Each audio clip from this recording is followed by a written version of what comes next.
from overseas and your host Faraz Darwesh. Today we have various different topics with us on the table.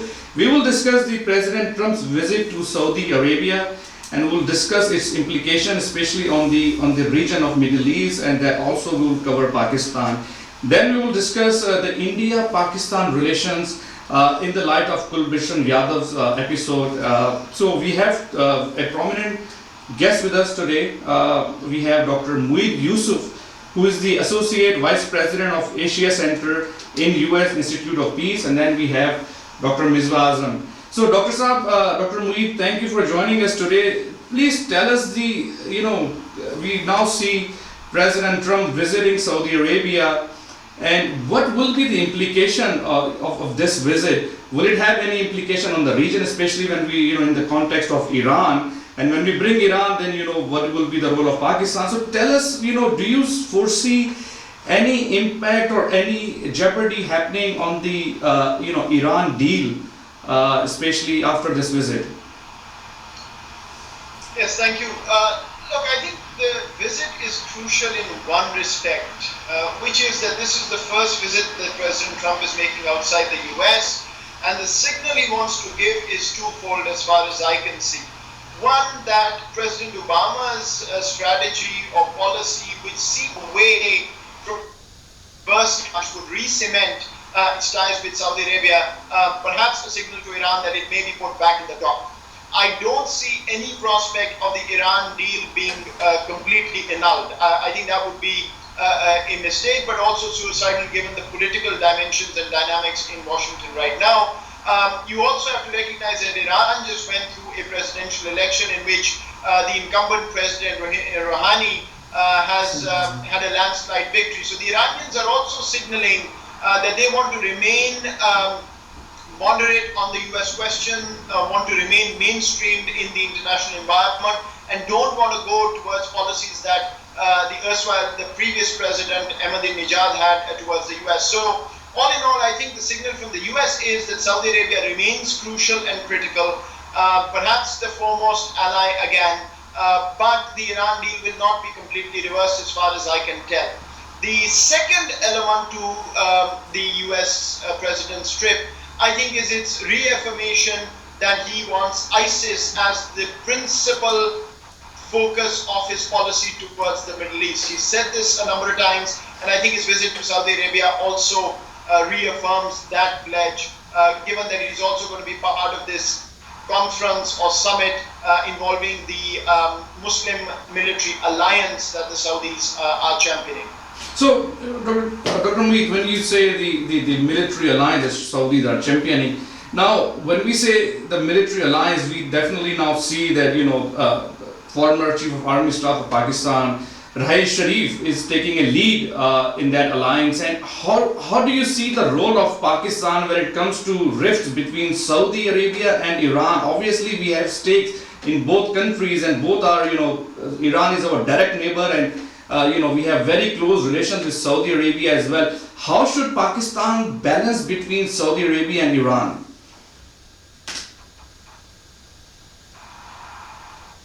Well, it's between a rock and a hard place, right? And it's not new for Pakistan. It's been there for a number of decades. We all know that Pakistan's soil has been used as proxy ground. We've had all sorts of sectarian problems in Pakistan based on this. I thought it was a fairly successful Pakistani foreign policy attempt to balance Iran and Saudi Arabia when the Yemen issue came up, and before that the Syria issue, where Pakistan almost abstained unusually when it came to issues where it used to lean towards Saudi Arabia.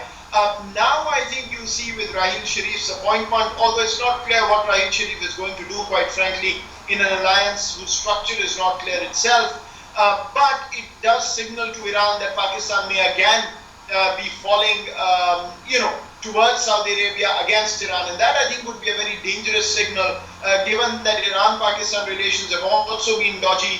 Very recently, you've again seen a spat on an issue of border crossing of militants. So Pakistan's going to find it very hard to remain neutral. I mean, it really can't. What it has to do is signal to both countries that it's not going to try and become the middleman in playing this game. Otherwise, I fear that you will see again a proxy situation on Pakistani territory. No, Dr. Moeed, you just said that it will be very tough for Pakistan to remain neutral. So are you saying that Pakistan will lean more towards Saudi Arabia? I think it's pretty clear it is leaning, right?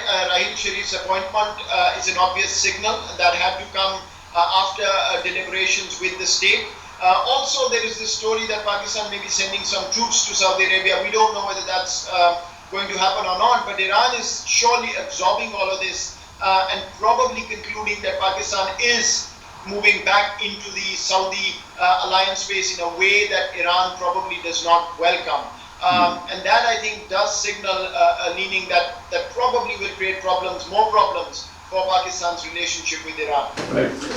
Dr. Misbah. Yeah, actually, since Dr. Yusuf is here, so if you allow me, I would raise some questions. Sure, go ahead, please. Dr. Yusuf, thank you for joining us in the show. How I see it, that all the situation going there in that region, like Iran and Saudi Arabia, then China, the CPEC versus US, and now President's visit of 3 religious centers, My question is to you is, if you kindly a little bit elaborate on that are you seeing Pakistan is turning to some kind of the battleground of the proxy wars of these different characters, like Iran, Saudi Arabia versus US, China versus Russia, US, and all also. So please comment on that. It's an interesting question. The one thing I'll say is, in my conversations with Pakistani officials, it's pretty clear that they recognize the danger of becoming this proxy ground, and thus are aware that they need to actually try and figure a way out, have policies that will keep them away from becoming this middleman, if you will. Again, it's not going to be easy, but I'll tell you something very interesting in terms of the geopolitical tensions right now that are involving the great powers of the world, which make Pakistan very vulnerable. If you look at the 3 main geographical theaters of geostrategic competition right now, one of them is the South China Sea, where the US and China are becoming more active in their competition, and the alliance structures around that competition start from India in the west, so India being the US ally here, and go towards Japan in the east.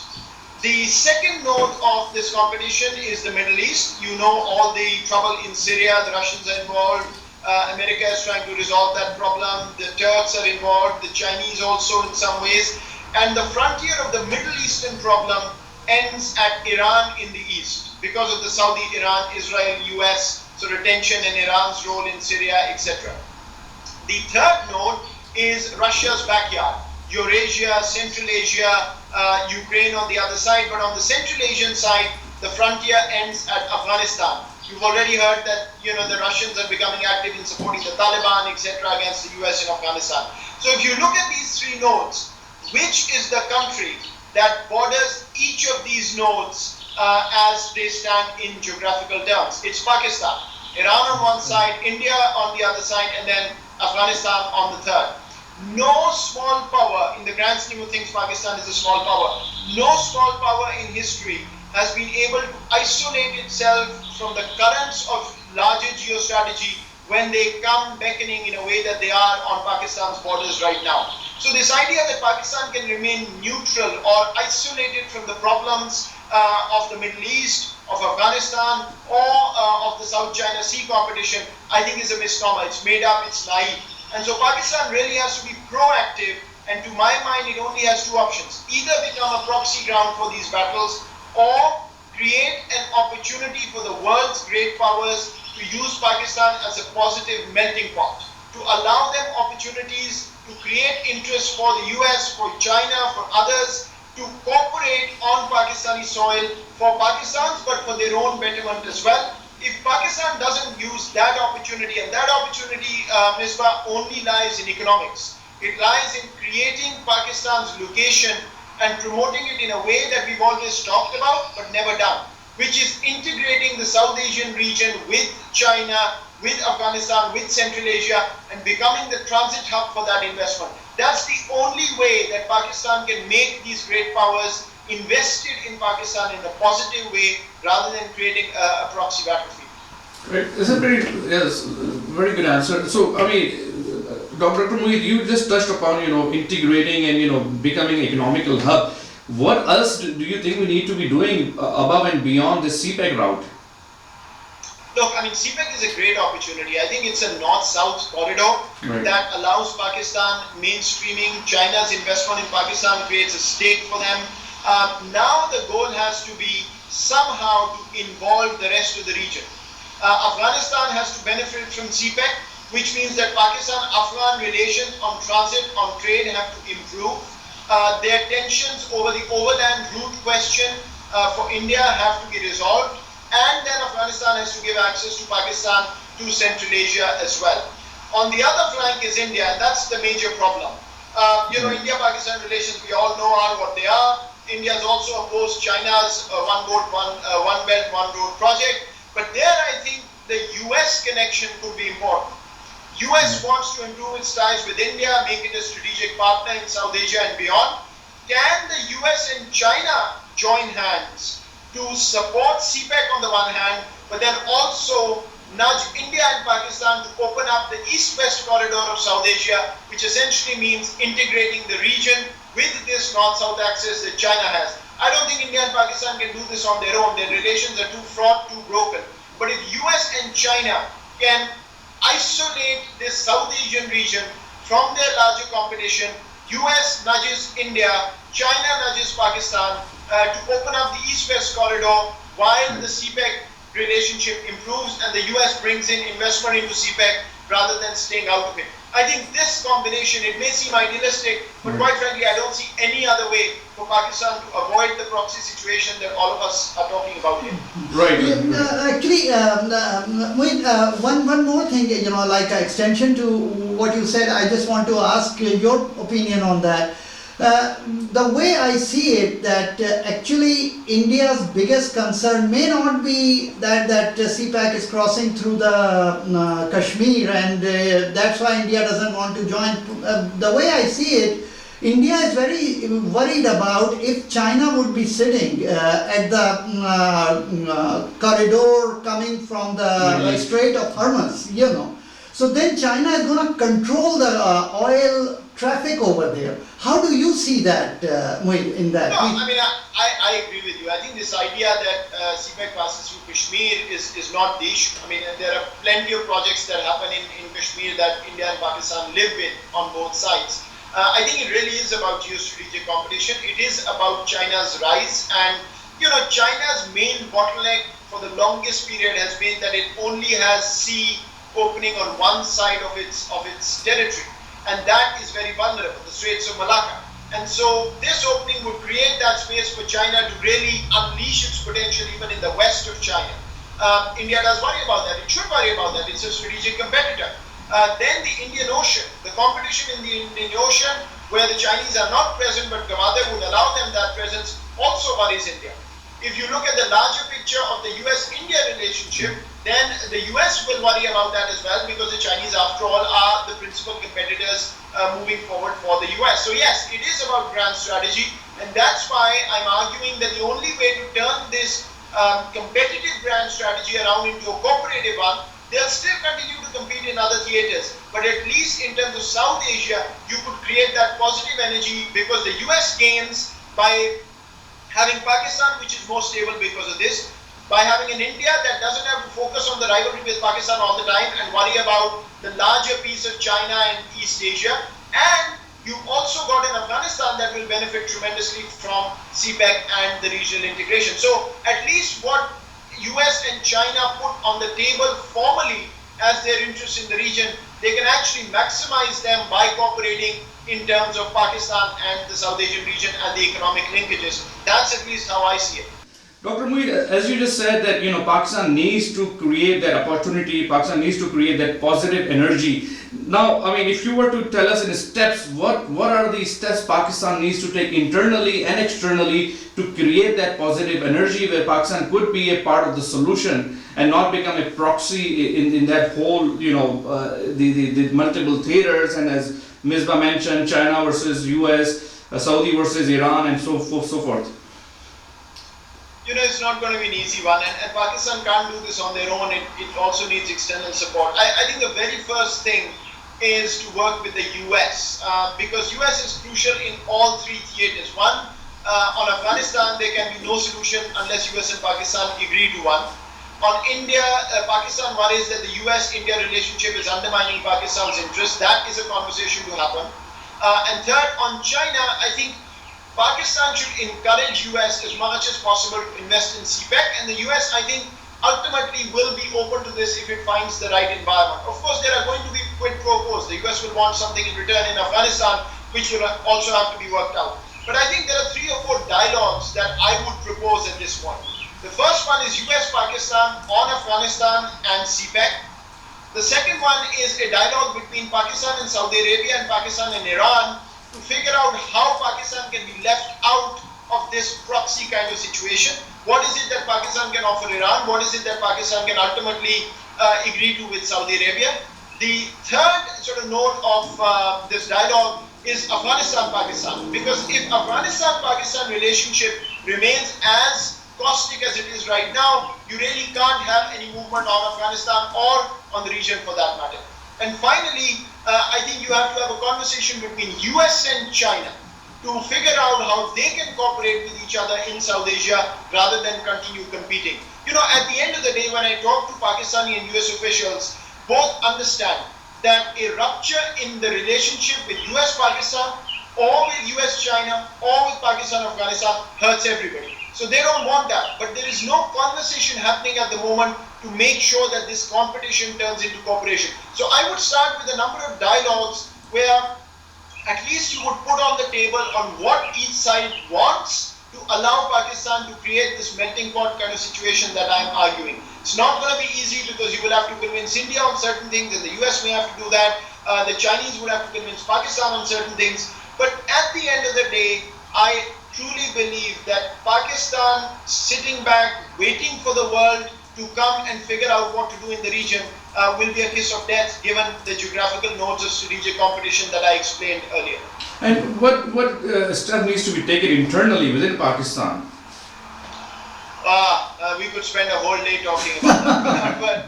but if I were to summarize it, quite frankly, there are 2 things here.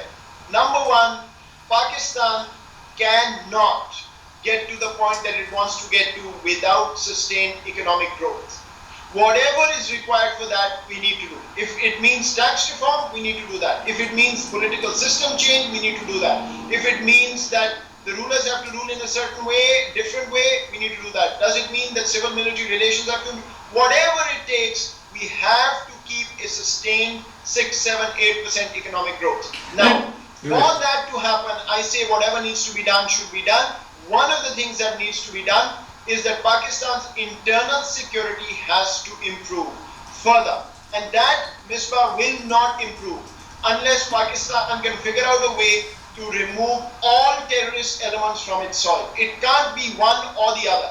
Now, I'm not arguing here that Pakistan should open a military front against all of them. I'm not arguing that Pakistan should do, what the world is asking. Pakistan has to figure this out for itself, but the end goal has to be an end to all forms of terrorist outfits on Pakistan. Unless you do that, one, you will continue to have security problems, but more importantly, the world will not be convinced of Pakistan's seriousness, and the narrative on Pakistan will remain negative. If that happens, the investment won't come, the economy won't grow, etc., etc. So it's a chain that is connected. But economy 1, security 2, but both are interlinked. You have to do these.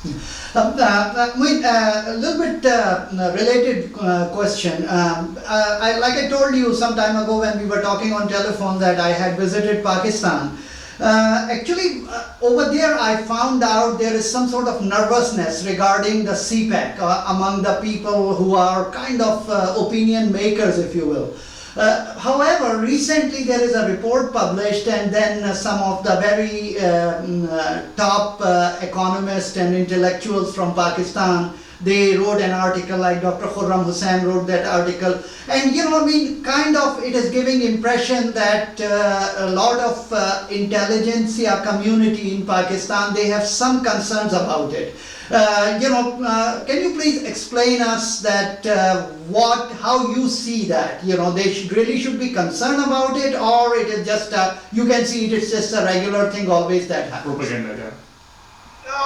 My CPEC is not regular in any means, by any means, absolutely not. It is a potential game changer, but my view is that CPEC is probably the biggest economic opportunity, but one that could go horribly wrong if not managed well. And that's what happens when you invest in something that has such high stakes. Look, the Chinese are in, the Chinese are serious, that's not trivial. That's the opportunity. They are not going to let this fail, because this is their litmus test for the world, whether they are ready to become economic players globally. So there's no question it's an opportunity.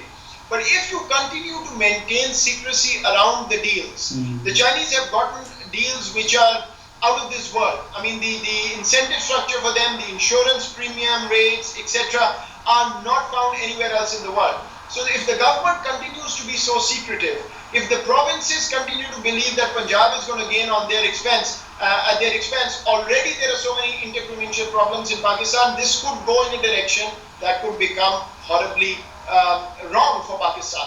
And so I think people are right in raising concerns. I think people are also right in arguing that this is the best opportunity, and too many concerns may sabotage the issue or the project. So the government has to create a space where it does not start calling everybody who's raising concerns a traitor or not interested or a skeptic, etc., or playing political games. There need to be details out there for people to analyze. Serious people should give serious advice on how to improve the project to make it the success that it has the potential of becoming. But I completely understand why people are nervous, where they are seeing Chinese influx of investment and money. The Chinese experience of influx in Africa has not been all that positive, if you ask the African nations. So people should be concerned. People should talk about it. People should advise the government. But the government has the responsibility not to be secretive, to put out all the information and then get good advice, so that people do not just criticize for the sake of criticizing. This is Pakistan's opportunity to lose, but if the government continues to defy opinion that is genuine, that wants more information, I think there are going to be more problems than they expect. Great. Very informative discussion. Dr. Moeed, thank you for taking time out for us. Audience, send us your questions. You could see our email address, our Twitter, our Facebook on the screen, and we will be back next week with more questions, more topics. Keep watching Viewpoint from overseas.